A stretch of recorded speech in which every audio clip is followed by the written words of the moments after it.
Olá, amados irmãos, a paz do Senhor Jesus Cristo. Graças a Deus por estarmos aqui mais uma vez entrando no seu celular, entrando em contato contigo. Somos gratos a Deus.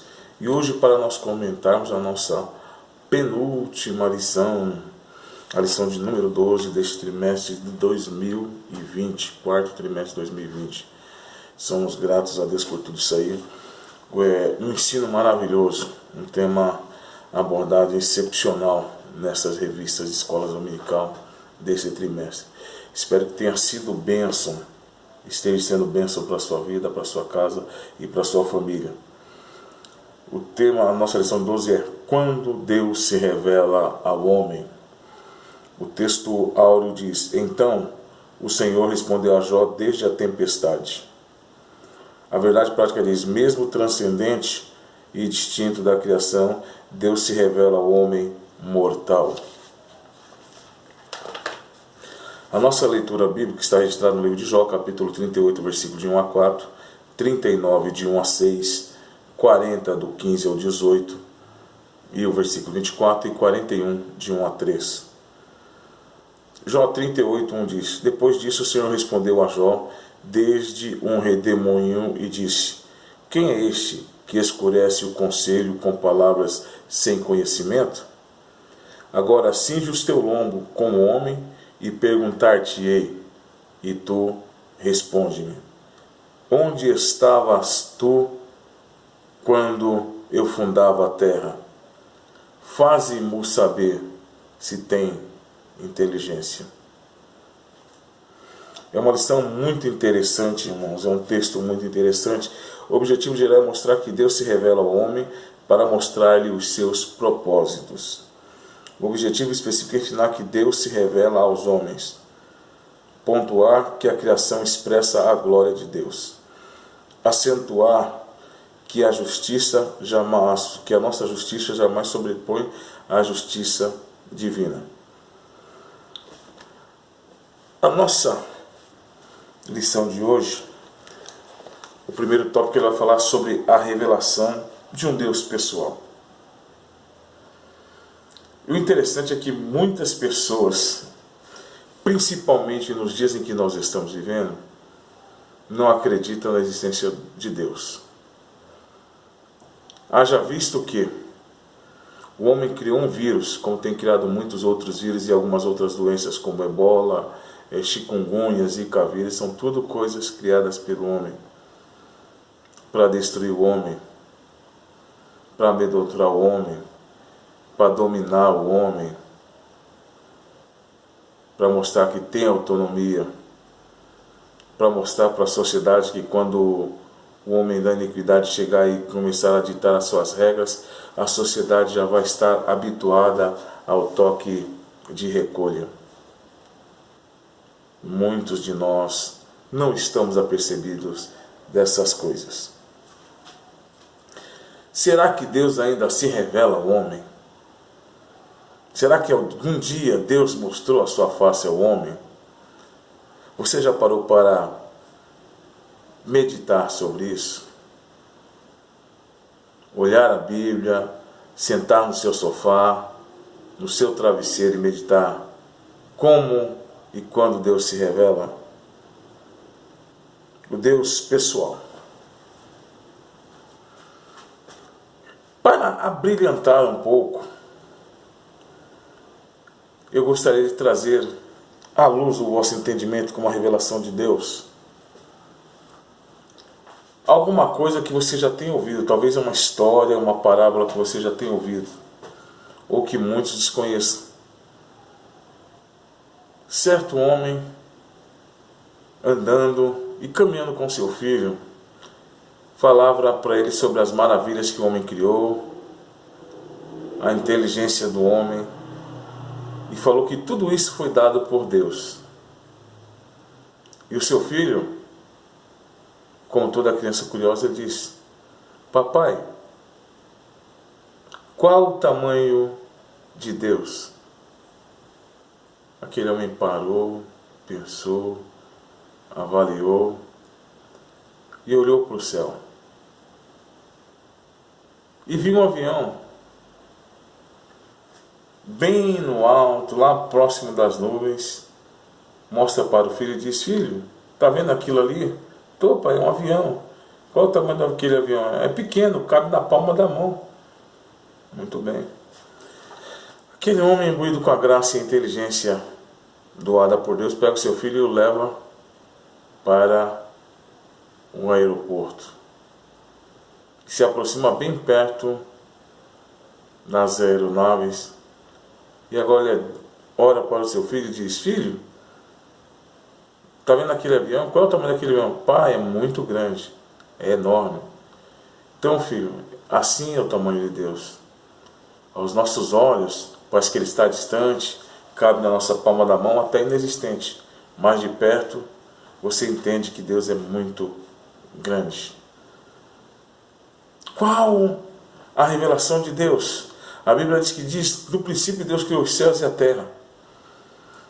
Um exemplo dentro da Bíblia da manifestação de Deus é na vida de Paulo. Perseguidor, matador, pediu carta para matar e perseguir cristãos. E de repente aquele homem que achava que estava sendo zeloso pelo judaísmo, aquele homem que estava se torcendo religioso, cai do cavalo e vê uma luz muito brilhante e ouve uma voz: Saulo, eu sou Jesus a quem tu persegue. E naquele momento Paulo entendeu, ou Saulo, melhor dizendo, entendeu que ele não estava perseguindo um povo que estava pregando uma nova religião. E a partir daquele momento a vida daquele homem foi mudada. É o homem que se tornou doutor, se tornou ensinador da Bíblia de forma sagaz. O homem que defendia a Bíblia com as próprias unhas, com os próprios punhos, se prontificou a morrer, a ponto de dizer assim, porque para mim viver é Cristo, eu vou pregar o Evangelho se eu viver, e se eu morrer já estou garantido, a minha vida está garantida. E no dia da sua morte, quando ele estava prestes a morrer, ele diz: olha, já estou sendo oferecido como libação, combati o bom combate, acabei a carreira e guardei a fé, bendito seja o nome de Jesus. Essa é a revelação de um Deus pessoal. Essa é a revelação que Deus quer mostrar para você e tem mostrado para nós. Compete a nós agora buscarmos uma comunhão mais profunda para estarmos mais à presença do Senhor. No hebraico tem um acróstico que nos chama de YWHW. Algumas traduções o traduz por Javé ou Yavé. Uma pronúncia mais real seria Roshem, do hebraico Roshem, que é o nome impronunciável de Deus, que é o tetragramaton. E se você for olhar dentro do Antigo Testamento, Deus se revela a cada um. Eu sou o Deus que sara, eu sou o Deus que cura, o Senhor é a nossa bandeira, o Senhor é a nossa justiça. Deus se mostra, porque o seu nome é impronunciável. O nosso vocabulário humano é minúsculo, é muito pequeno para expressar a grandeza e o tamanho de Deus. Yud, Re, Vav, Re, eu sou o que sou. O livro de Salmos traz um pouco da noção dessa grandeza de Deus. Salmos capítulo 19, ele diz: os céus manifestam a glória de Deus e o firmamento proclamam as obras das suas mãos. Cada dia passa, conta outro dia. Mais um pouco dessa glória, cada dia e cada noite revela outra noite seguinte, como se pode conhecer o Criador. Salmo 19, versículo 1 e 2. E no livro de Salmo está totalmente expressando essa grandeza. O capítulo 24 do livro de Salmo também fala da grandeza de Deus. Ele diz que a terra pertence ao Senhor e o mundo e tudo que nele há, tudo que nele existe, subsiste, é para a glória de Deus. Salmo 139, versículo de 1 a 14, também expressa a grandeza e o poder, o potentado deste Deus tremendo, deste Deus inescrutável, desse Deus maravilhoso. Grandes homens na história tiveram um encontro com Deus, uma revelação direta de Deus. Alguns pela curiosidade, como Charles Finney, ele viu uma igreja orando, pedindo avivamento, e um dia ele foi para o banco, começou a ler a Bíblia, e foi dobrar os seus joelhos e teve um encontro com Deus no meio do mato. A princípio ele começou a andar escondido, mas depois o poder de Deus na vida dele foi tão grande que por onde ele passava deixava rastro. Charles Finney, John Wesley, na realidade, ele se envolveu de tal forma que queria só viver uma vida santa, uma vida abnegada, uma vida consagrada, uma vida separada ao Senhor, a ponto de dizer: os céus destilam gordura, e dava glórias ao Senhor. Contemporâneo nosso agora, para muitos de nós que vivem, você já ouviu falar, talvez muitos de vocês já ouviram falar que Augusto Cury, psiquiatra, psicólogo, se converteu ao Evangelho. E se você for pegar o testemunho dele, de que forma ele conheceu a Deus, você vai ver que foi uma revelação diretamente de Deus, através da leitura da sua palavra. Deus se revela ao homem. Deuteronômio está escrito lá que Deus fala com o homem e que o homem fica vivo. Deus se revela e tem se revelado a muitos e tem transformado a vida de muitas pessoas. Bendito seja o nome de Jesus. A revelação de um Deus sábio, tópico 2. E o interessante é que ele fala sobre 3 coisas aqui. Ele fala sobre a mecânica da vida, ele fala sobre a dinâmica da vida e a necessidade de se conhecer melhor a Deus. Mecânica. Existe uma teoria chamada teoria da termodinâmica, que tudo caminha do que é bom para o que é ruim, do que é perfeito para o que é imperfeito. A terceira lei de Newton vai falar sobre a lei da causa e efeito, que toda ação implica numa reação. Olha que maravilha. São coisas humanas. John Wilson, um renomado oftalmologista, você quer ver agora, você entenda a grandeza. Eu costumo às vezes dizer com algumas pessoas, falei que o maior computador que existe na face do humano, que o homem não foi o homem que criou, foi Deus que criou. A nossa mente. Imagine as memórias que você tem guardado desde a sua infância. Alguns atos ficaram guardados aí, lá dentro do seu HDzinho. O que você tem lido, o que você tem visto e vivenciado, aguardado aí, armazenado. E são coisas que o homem, uma simples mera explosão cósmica não conseguiria criar se eles estão perfeitos, se eles estão sábios. E a própria Bíblia diz que Deus colocou a eternidade no homem, no coração do homem, para que o homem pudesse sempre estar buscando a presença do Senhor. Glórias ao nome de Jesus. Então John Wilson, um renomado oftalmologista, ele diz que nossos olhos têm cerca de 2 milhões de fios duplos e encapados dentro dos seus olhos, dentro do seu globo ocular, 2 milhões de fios duplos. E por que são encapados esses fios? Porque se esses fios não são encapados, iria gerar curto-circuito, promovendo a cegueira e nós não poderíamos enxergar. Olha que coisa maravilhosa. A mecânica divina. E o ser humano buscando conhecimento descobriu isso. Marshall Nirenberg, Prêmio Nobel em Biologia, ele faz uma das mais extraordinárias descobertas do século passado. Descobriu que somos geneticamente computadorizados. Temos cerca de 60 milhões de células de 1,70 m de DNA, onde estão gravados e computados todos os nossos dados genéticos. Todas as memórias e dados genéticos estão computados nisso. Como se explica isso? Através de uma de uma explosão cósmica. Como se explicar isso através da evolução? Dinâmica. Quando o segundo contexto da letra B, a segunda letra, o segundo parágrafo do segundo tópico aí do tomo 2, ele fala sobre dinâmica. Quem criou todos os animais? Aí você vai ver lá, olha os lírios do campo, beleza, não tece, não fio, e nem mesmo Salomão em toda a sua glória, com todo o seu poder e a sua honra, se vestiu como qualquer um deles. Não tem emprego. Olha as aves do céu. Andam para lá e para cá, livres e libertas, e não tem falta de nada. O que é isso? É a dinâmica da vida, é a mecânica da vida. E essa mecânica da vida fez com que Deus deu tanta sabedoria que o homem criou a luz. O homem conseguiu descobrir o ouro e alguns minérios para poder exemplificar, fazer ferro, a ponto de nós conseguirmos criar estruturas como essa, casas e grandes, mega edifícios que estão criados na nossa sociedade através da sabedoria humana, e o homem ainda renega a existência de Deus. Quanto mais conhecimento o homem agranjeia e adquire a nível da esfera humana, mais longe de Deus ele vai se tornando. Mais longe do Criador ele se esconde, mais ele tenta negar a existência de Deus. A revelação de um Deus poderoso e justo.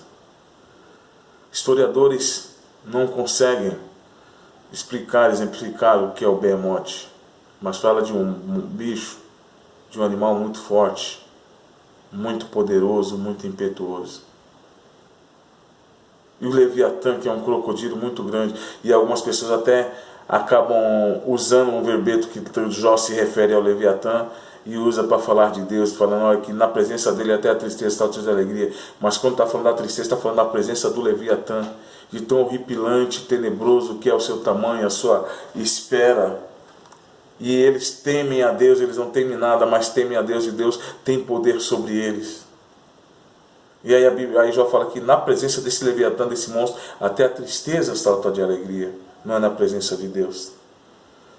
E quando Deus se revela ao homem, eu quero pontuar para encerrar aqui a nossa fala neste dia, neste momento.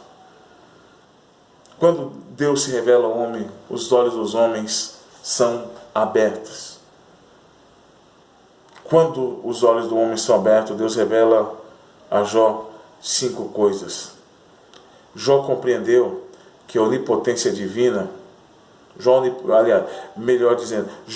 compreendeu a onipotência divina. No capítulo 42, versículo 2, ele diz: bem sei que tudo tu podes. Qual é o tamanho do Deus que você tem vivido? Qual é o tamanho de Deus que você tem servido? Qual é o tamanho de Deus para você? Qual é o tamanho da sua fé? Qual é o tamanho da sua crença, sua credibilidade para com Deus?